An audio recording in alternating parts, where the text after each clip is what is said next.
이번에는 금융시장에서 큰 사회적 파장을 일으켰던 홍콩 H주 지수 연계, 주가 연계 증권 ELS 사건을 다루겠습니다.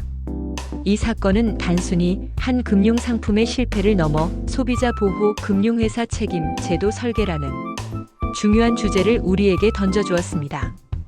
홍콩 H지수 ELS는 홍콩 증시에 상장된 중국 본토 기업들의 주가를 기초 자산으로 한 파생 상품입니다. 그런데 홍콩 증시가 급락하면서 투자자들이 막대한 손실을 입게 되었습니다. 개인 투자자, 특히 은행 고객들이 집중적으로 피해를 본 사건입니다.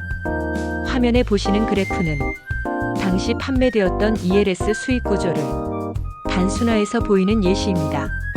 ELS 수익 평가 시점에서 기초자산, 즉 홍콩 H지수가 기준 시점 대비 80% 이상이면 은행 금리보다 높은 고율의 쿠폰을 지급합니다. 80에서 50% 구간에서는 원금은 보장하지만 수익률은 0%입니다. 문제는 50% 이하 구간입니다. 이때는 기초자산 하락률만큼 원금 손실이 발생합니다. 이를 녹인 구간이라고 합니다. 당시 투자자 피해의 특징은 세 가지로 요약됩니다. 첫째, 높은 손실률, 즉 주가가 녹인 구간에 진입하면서 원금 절반 이상이 사라지는 극심한 손실을 경험했습니다. 둘째, 불완전 판매 문제, 즉 은행 창구에서 예금처럼 안정적인 상품인 것처럼 안내받고 가입한 사례가 많습니다. 복잡한 구조, 높은 리스크가 제대로 설명되지 않았습니다. 특히 고령층 투자자가 많았습니다.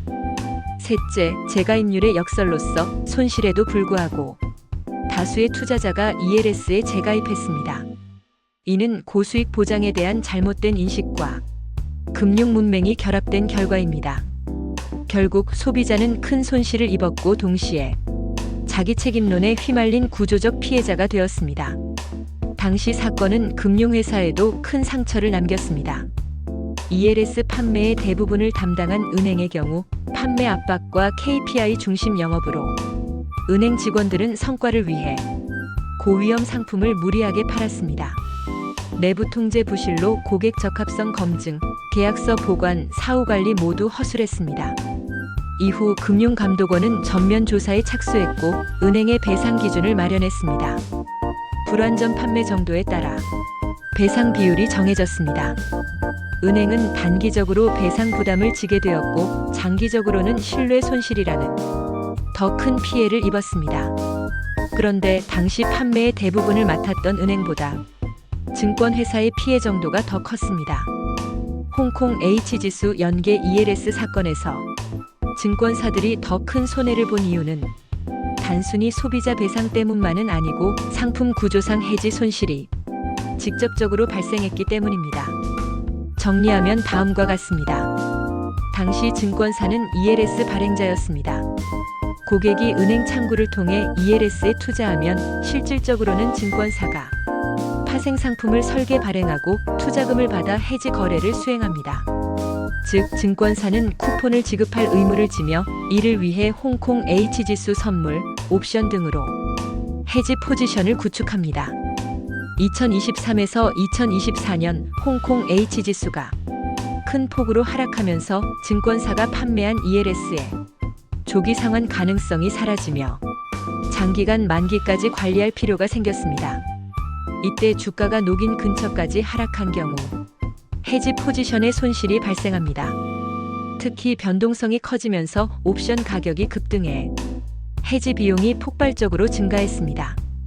이상적인 상황이라면 증권사가 옵션과 선물로 완벽히 해지해야 하지만 실제로는 유동성 부족과 거래 비용 부담 때문에 완전한 델타 배가 해지가 불가능했습니다. 이에 따라 홍콩 증시 폭락 시 증권사들이 대규모 손실을 떠안게 된 것입니다. 즉 증권사는 단순히 중개 수수료만 챙긴 것이 아니라 상품 발행자로서 해지 과정에서 시장 리스크를 떠안아 손해를 본 것입니다.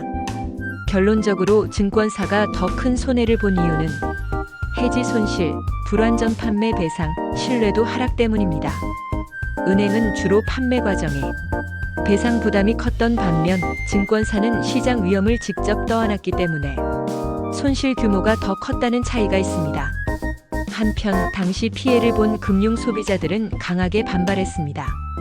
사기성 판매였다. 노후 자금이 한순간에 무너졌다는 목소리가 커졌습니다. 반면 일부에서는 재가입률이 90%인데 소비자 책임도 있다는 반론이 제기되었습니다.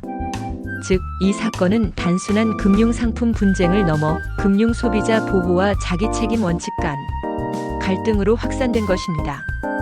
여기서 여러분에게 묻고 싶습니다.